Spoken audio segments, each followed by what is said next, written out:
I am your host. This is Seriously Focused Johnnie, SF Johnnie. This is Difficult People Chronicles. Today's episode is called Holding Someone's Hand. When it comes to hiring someone, these are the new hires: managers, supervisors, people that own companies, sole proprietors, and they bring on people. Holding someone's hand should only be to a certain extent when they get hired or when they have to do a certain project. And when I say certain projects, sometimes you just hire people to do just a specific project. When you hold their hand throughout whatever they're supposed to do, whether it be their entire position or when they have a project to do, a number of things happen. They become dependent. They don't know their position, meaning their job description becomes confusing to them because they don't know exactly what they're supposed to be doing. They get angry when they are forced to think or do. Their mistakes are taken care of by the other party. It's either another employee, the supervisor, the boss, whomever. So in other words, they're not really doing their job. They never own up to their mistakes because they don't make a mistake. Someone else is doing their job. You prevent them from knowing the details of their role. Responsibility is shifted. They never know what it is to have a problem, nor do they know how to problem solve. They never have a plan in place. Why? Because someone is always there to hold their hand and is always doing for them. They are built to follow and not lead, especially if they have staff. They will never take initiative. So, like always, I'm going to give you an example. The example you have is you have Chucky, Trevor, and Heather.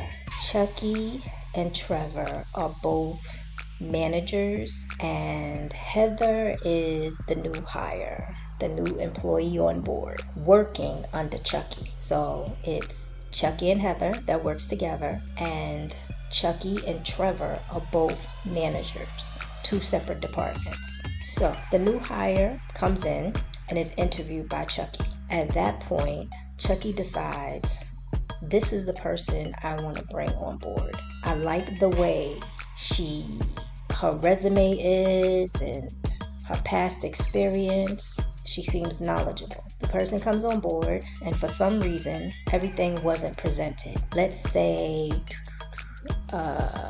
references. Perfect example. References wasn't presented. The person already started work. Something goes wrong with the project. Chucky is confused because Chucky is like, well, I thought you already knew this stuff. Come to find out, she didn't know the stuff, but she said she did, Heather. So Chucky gets upset and goes to Trevor and says, do you know that Heather doesn't know X, Y, and Z? And then Trevor's like, no. And she said, well, did you check the references? Trevor's like, why? That's not my staff. The only thing I said I would do for you is give her the paperwork to fill out.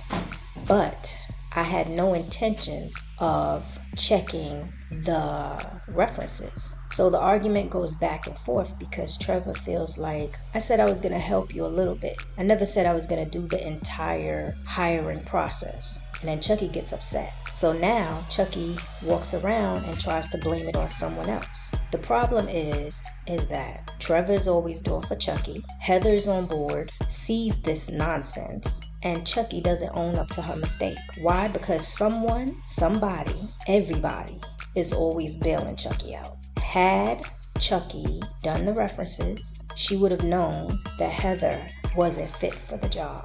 Here's my question. How do you bring someone on board just based off of the resume and word and not checking the references? So I was discussing the situation with a friend of mine, like always, and he said something that was hilarious. He said some people, they just keep skating uphill. And I started laughing because I said, at some point in time, a person is not going to always be there to hold your hand. You're going to be forced to do. And then people will really see what you know from what you don't know. If you are like that, in life. Certain companies are not going to deal with it. A lot of companies are not going to deal with it, because once they see that you're dependent on someone else, or waiting for someone else to bail you out, or waiting for someone else to do your work, however you want to put it, you're going to be out the door. So that was just a quick one. That was a message for y'all, that learn to be, and that's the word I was looking for all day. It was just like, it's in my head, but I don't know. Self-sufficient. Gotta learn to be self-sufficient. People can train you to do the job, and if they train you very well, after a while, you should be able to pick it up. And if you can't, there's nothing wrong with that. Maybe that's not the job for you.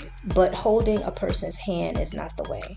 And it's even in life, like relationships. Mothers and daughters, mothers and sons, fathers and sons, fathers and daughters.